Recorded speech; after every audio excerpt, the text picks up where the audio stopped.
sometimes it can feel like dating really sucks. You know, people playing games. It seems like they have one foot in the door, one foot out the door. The struggle to meet someone who you are compatible with, or even more importantly, have a connection with. Individuals just wanting to make it more about sex than about actually emotionally bonding. I mean, I can go down a list of reasons why it can get annoying and frustrating. But I need you to understand that it can get a lot better than that. I need you to understand that on the other side of the nonsense is a dating process that you can enjoy and that can lead to greater things for you. More specifically, that relationship, if that's what you desire in your life. But the key is how you go about dating and if you are setting yourself up for success. And one of the struggles I'm seeing from a lot of people is the fact that they're not presenting themselves or showing up in a way that allows for other individuals to take them seriously.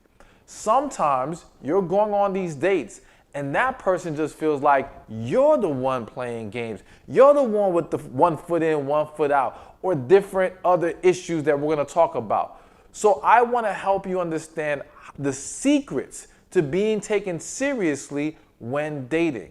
And number one is date quality, not quantity. All right, so what do I mean by this? Let's start with the dating in quality, all right?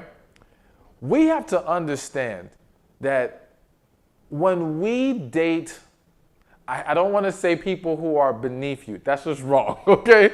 But when you are dating people who other individuals can clearly see this is of a lower quality or a lower caliber of person that you should be dating, it reflects poorly on you. Now, granted, everyone doesn't always get to see who you date, but you'd be surprised how word can get around or how individuals that you don't know are paying attention and seeing these things. Or how in some situations, people find out because the world can be small sometimes, all right?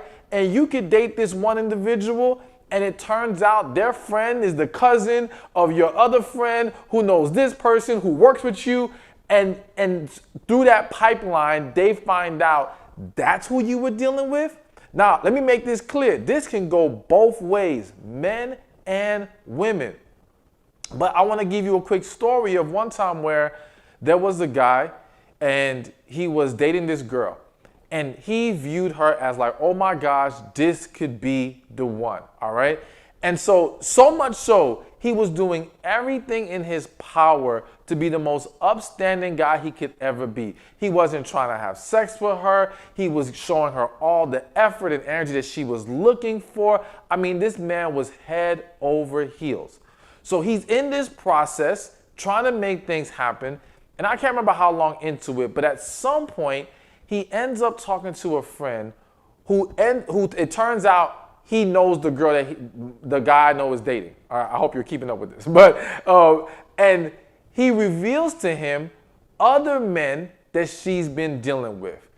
And if we're gonna be honest, not only was she dealing with these or had dealt with these other men who, again, in his eyes was garbage men. I'm just gonna keep it real with you.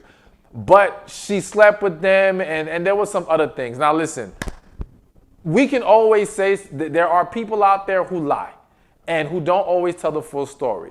But that's not the point of this. The point is, after he found out who she dealt with and how far she went with these individuals, she went from dream girl, the woman he thought he could spend his life with, to just another woman he was going to try to sleep with. Now, I know the sleep part is not healthy. It's not good. Again, that's not the point. The point is the quality of people you date can come back to haunt you, all right? But not only in how others perceive you and others finding out this information, but also in the fact that you can now develop bad habits by dealing with these types of individuals. You engage in unhealthy situations or in situations with people who, again, engage in unhealthy behavior, however you want to put it. And that can rub off on you. It's kind of like being an athlete, being a basketball player, and you keep practicing shooting the ball wrong, and then you think when you get into a real game, you're gonna actually shoot the ball right. It's like, yo, you're developing a bad habit by dealing with these people, and more than likely engaging in that same unhealthy behavior. Because let's face it, when we're in those casual situations, when we're dealing with people that we aren't serious about, it's very easy to now not bring our best. It's more than likely that we won't. And in doing that, we now start to develop those bad behaviors as well. Or start to develop a skewed perception of the opposite sex and relationships and so on and so forth. So essentially carrying baggage from those experiences onto something that could potentially be good. So we have to be mindful of the quality of people we entertain. Now, granted, we don't always know the quality of person right off the bat. It may take us a little bit to find out what we're really dealing with. But once we do, we've got to be willing to let go, because again, it can come back to haunt you. But now let's also talk about the aspect of quality over the issue of quantity. Now, let me make this very clear. I believe that if you are single, you are free to do as you damn well please. If you want to date 10 people right now, that is your choice as a grown adult. The only thing I'm going to encourage you, well, the two things I'm going to encourage you to do is, one, be honest with the people that you are dating multiple people. I think that's only fair. You know what I'm saying? We need to understand, we got to be open and transparent in these situations, because if you're not being open and transparent and this person finds out when they're trying to be locked into you and it turns out you were dating multiple people, that can end up causing a lot of problems. And then number two is, be honest with yourself about, can you even handle that? Can you handle dating a large quantity of individuals, multiple people at a time? And when I say can you handle it, more specifically, can you properly evaluate individuals and not end up keeping them around? Because what happens to a lot of people is when you're dating multiple people, you might get this from this person, that from that person, and all together they make one good whole person, right? But no one individually is good enough.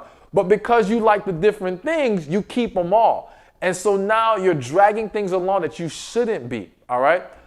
But here's the other side of the issue of dating in quantity and trying to be taken seriously.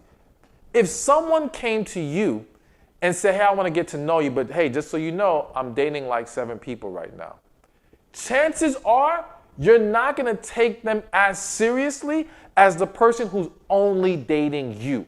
So if you're going to be the individual who wants to date in quantity, yes, it is your right. You are free to do so. But it can reflect poorly on how seriously they think you are taking them, since you have your attention spread out everywhere, and therefore they're less likely to be serious about you.